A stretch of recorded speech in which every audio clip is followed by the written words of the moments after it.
Hello divas, dudes, and dolls, I'm Kira Couture, and welcome back to my delayed, delightful, and demonetized review show, Very Slay, where we go over each and every runway look on RuPaul's Drag Race All-Stars Season 9. Now, I know this is sort of a twofer this week, but it also kind of worked out in a weird way because I got very slammed busy this week and was unable to record for last week's episode.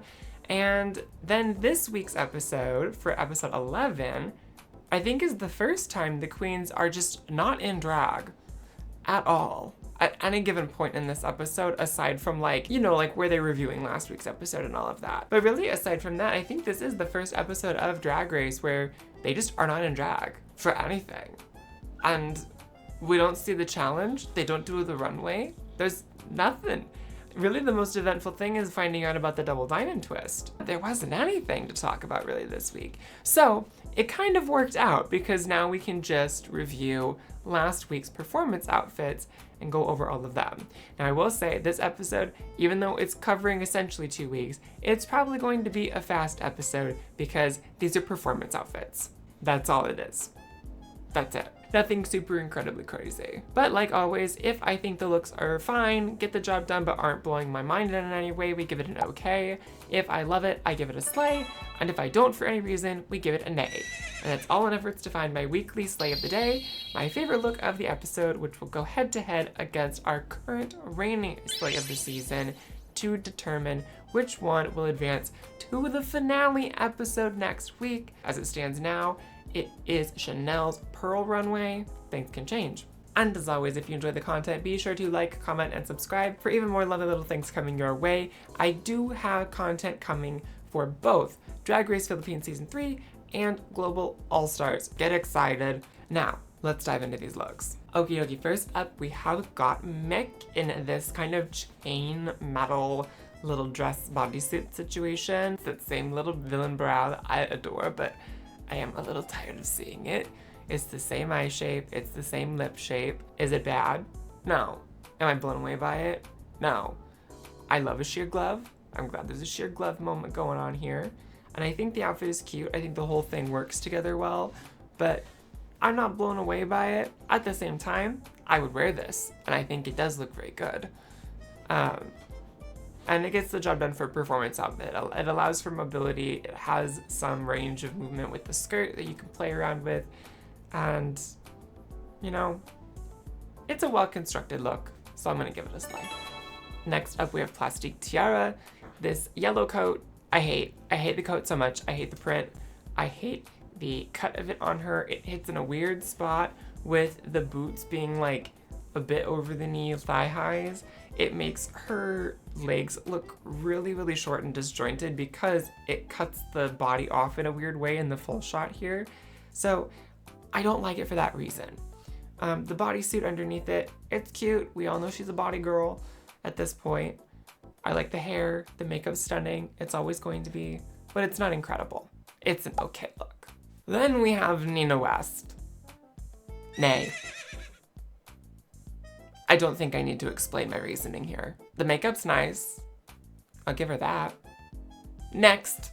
And then we have Georges, who is kind of in a similar boat aesthetically to Gottmik this week, but I prefer Gottmik's look because of the kind of chain barbed wire detailing in that made out of sequins. I thought that was really cute. Georges' look here, it's fine. I'm not blown away with Georges' performance in this episode, and I think Georges is a great dancer, but Georges to me has a similar problem to a lot of younger queens these days that I have worked with or seen performing. They're almost just given a pass because they can move well. Like, she's a really good dancer, and that's great, and I love that for her, but she doesn't emote at all in the face. Like, she doesn't perform or tell a story through her face. And I saw a lot of people saying that the episode was rigged for Roxy to win. You clearly didn't watch the same lip sync that I did. Did Georges outdance Roxy? Yes.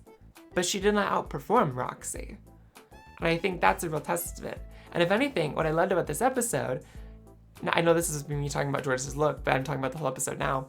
What I loved about this episode is that we really got to see two old school style of performances be the ones that shined on top. Because I love old school drag. I think people don't give it enough credit. And the fact that so many people in real life Don't think that that style of drag is acceptable or good performance because there's no stunts, because there's no tricks. If you're a good performer, you don't need all of that.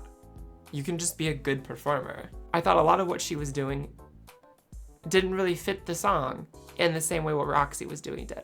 For me, this look is just okay. It's a bodysuit and a thigh-high boot, but I love the gloves once again. And then we have Angeria up next. Now, I'm a fan of a black catsuit. I love a black catsuit that has cutouts, but the cutout placement on this I find a little odd. It throws off the body in a weird way because of where the ones on the hips are, I think. It just makes her body look a little out of proportion. And that's an issue that I've had consistently with Angeria's looks through the whole season. I think had the Nude Illusion situation just been along the side as a cutout, that would have been a little more flattering to me.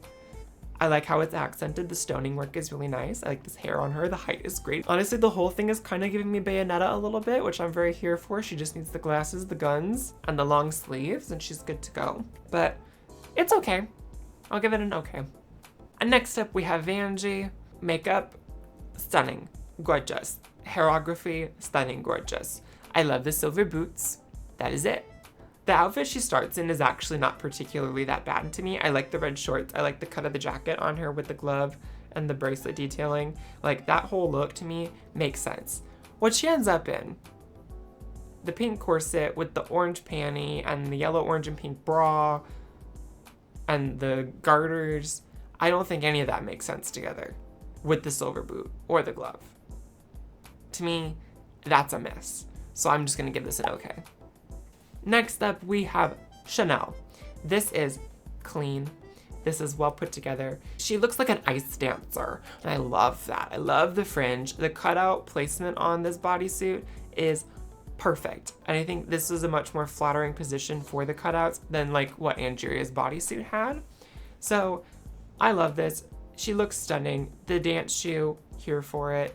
The pompadour hair, I'm not the biggest fan of. I'm giving this a slay.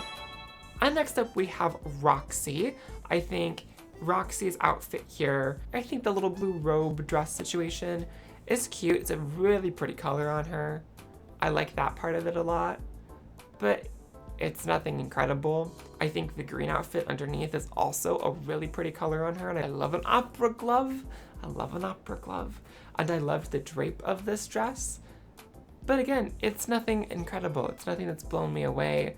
It's nothing that I'm like over the moon about. So I'm gonna give this an okay.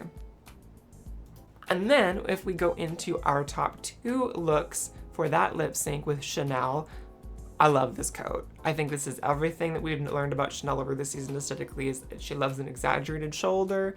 She loves a streamlined bodysuit situation. She loves big hair and just like a large silhouette. And I love that. Her makeup is still stunning. I love this, I love the swoop in this hair. I think it's a really flattering shape on her. It's like quintessential drag hair. I love it for that reason. I think this has kind of an air of pageant talent performance to it, which is also why I like this so much. So I'm very here for it. I think the coat is more impressive than the bodysuit. But again, I think top to bottom, really strong episode for her. Very well-deserved placement in the top two this week. Slay. And then finally we have Roxy in this black hair moment with this black and red tiger print sequin bodysuit. But it works. I think the print's really pretty. The body's right. I love her in dark hair. I love Roxy in dark hair. I think she doesn't wear it enough, to be honest. It's a bodysuit. It's good. I think it's a clean, concise, well put together look. I'm just gonna give it an okay though, because there's nothing really exciting about it. And now if we go over which look I think is my favorite from the episode, for me it was really clearly obvious looking at all of them in the lineup that my favorite look of the week, my slay of the day for episode 10 of All Stars 9, that kind of carries over to 11 because there weren't really any looks to talk about in 11, is Chanel's main tournament lip sync look, that silver fringe moment. I loved it. And with that said, we are now going head-to-head Chanel against Chanel to determine which look will stay on top or maybe take that top spot as my current slay of the season.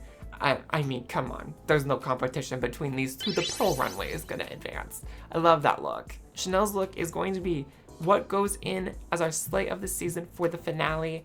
I'm sure something in the finale will knock it out, but we'll just have to see.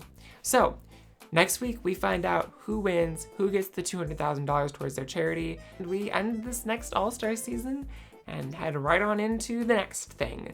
So, who all do you think is gonna win this? Sound off below. I am personally Team Roxy or Team Angeria. I think that storyline they've had throughout the season of the back and forth is really fun. I think they both represent old school drag in very different generational ways, which I love. So I think the two of them deserve to be the top two of the season.